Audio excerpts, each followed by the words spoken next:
y'all, this is Brandon here, and here to teach y'all some guitar. Okay, I'm giving free basic lessons. You know, this is going to be the beginner's one. Obviously, it's the first one. Really, what I'm gonna go over in this is pretty much different things on the guitar. The frets, you know, pegs, tuners, all the stuff on the guitar, because you gotta know what is on the guitar first of all. You know, that's the boring stuff. You know, you want to get through, because I know you're wanting to play guitar, obviously, if you're watching this. Second, I'm going to how to hold one. What's a tuner? What's a capo? And we're gonna go over your frets. And then the last thing I'm gonna go over is the name of your strings on the guitar. Okay, so first of all, before we get started here, I want to let you know that if you're learning guitar and you've never played one before, it is something very fun to play. You know, you can, especially acoustic guitar, you can go anywhere. Like my youth pastor always says, you know, you can just go anywhere, you know, have it on your back, carry it or something, just start playing. You know, whatever you want to do. Stuff like that, you can just go anywhere and just start playing. And, but the only bad thing about learning guitar is that when you start, it's gonna hurt. Everybody, if you've ever tried to pick up a guitar, you've noticed that it really hurts when you start playing on your fingers down here. And the reason why is because your fingers usually haven't developed a callus yet. And when you start playing, it hurts. Some say it bleeds. No, but I don't think it gets to that bad unless you're extremely wanting to play a guitar for your first time. But no, just really, it can hurt sometimes. It feels uncomfortable at first. And, you know, it may be hard to seem to change the chords and stuff like that, you know, but you'll get used to it after a while, and I encourage you that it's very fun, and hey, you can do it. And, so yes, you'll grow these things on the end of your fingers, nothing nasty or nothing. Your fingers will just harden pretty much, they'll get calloused, and it won't hurt as bad when you play guitar. You know, you can do whatever you want,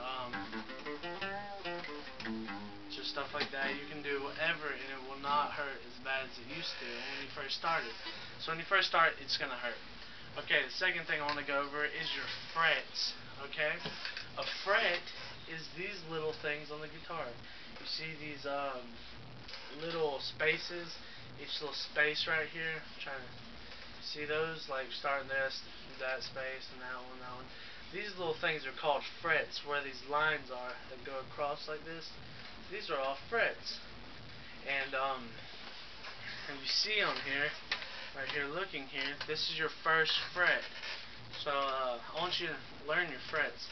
That's your first fret right there. Your second fret, third, fourth, fifth. And like when I was teaching piano, you have your sharps and you got all that stuff. Like on guitar right here, you have your fifth fret's normally marked with a little circle there on most guitars, and then seventh fret will be marked, and then ninth, and then 12th. These are little indicators to help you know which fret's which, instead of having to go 1, 2, 3, 4, 5, 6, you know, count all the way up there. Each time to figure it out, you could just be like, I know this is 5, so that means that's 7. So it's good to know your frets. And so if you ever read tabs, which later in one of my videos I'm going to teach you how to read a tab, but you want to know your frets right here. You want to know what you're working with, where you're at and stuff. So that's your fifth fret right there, if you can see it. Then you have your 6th, 7th, 8th, 9th, 10th, 11th, 12th. And if you go by the notes on your guitar, the notes always start back over after the 12th fret. So see, if you see right here, this note on this top string right here, this note on this top string right here, that's an F.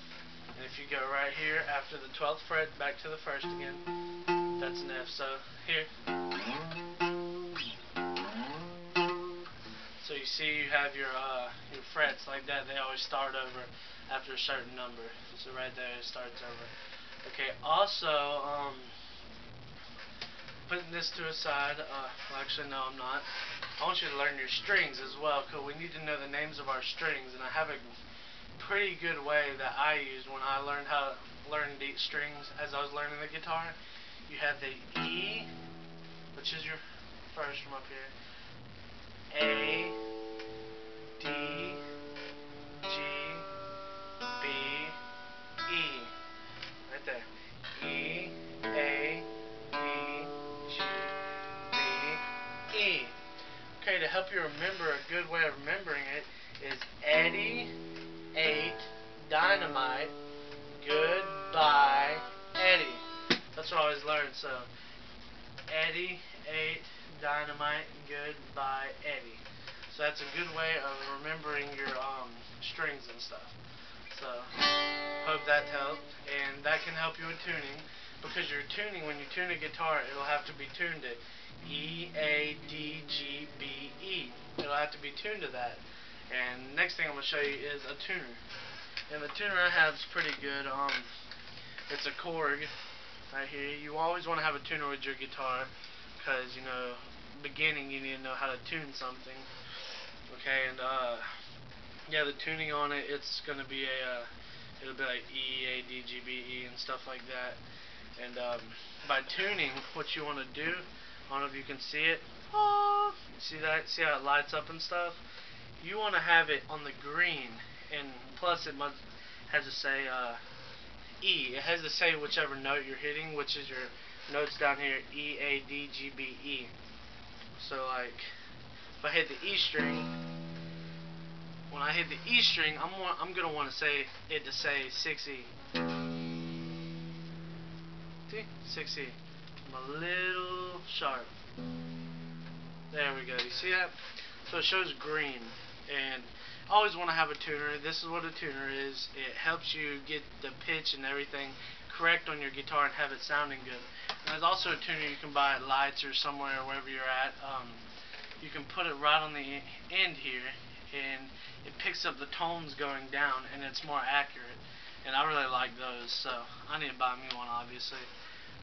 Next thing you have here is your capo. This is your capo.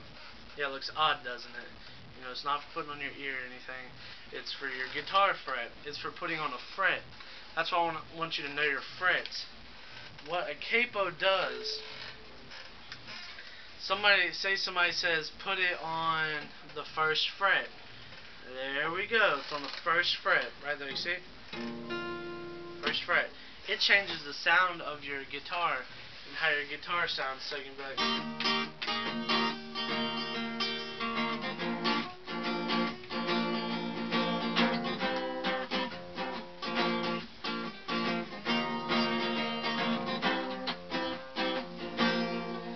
it just changes the way it sounds and stuff. And yeah, I think that was off right there. Oops, playing in the wrong key. But yeah, it just changes the way it sounds.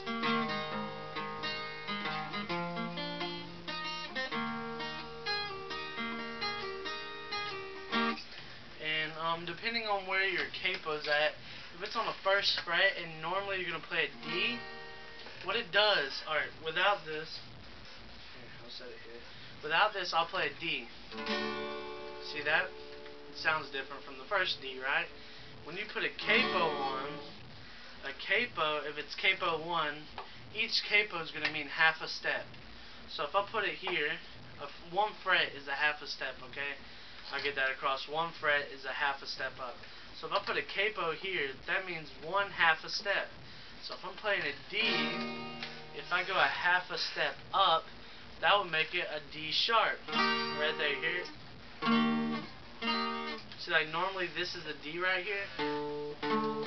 That's a D.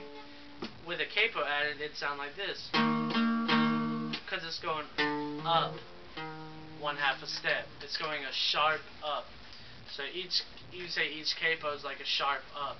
It means half a step up, not a whole step. A whole step would be 2 frets. So yeah, this is what a capo does for you. It just pretty much is changes keys for you. It makes it easier for you. It's usually good for beginners. And that's pretty much all to it for this lesson. Hopefully with each one I'll just explain, I can get more in depth with it for you. So you know, take more time learning about what that exactly means. And I hope these videos help you, and I'm going to try to continue to make more, and just leave me feedback in my comment box and just let me know how I'm doing, and And if there's anything you'd like to know, any questions, and thank you. Have a good one.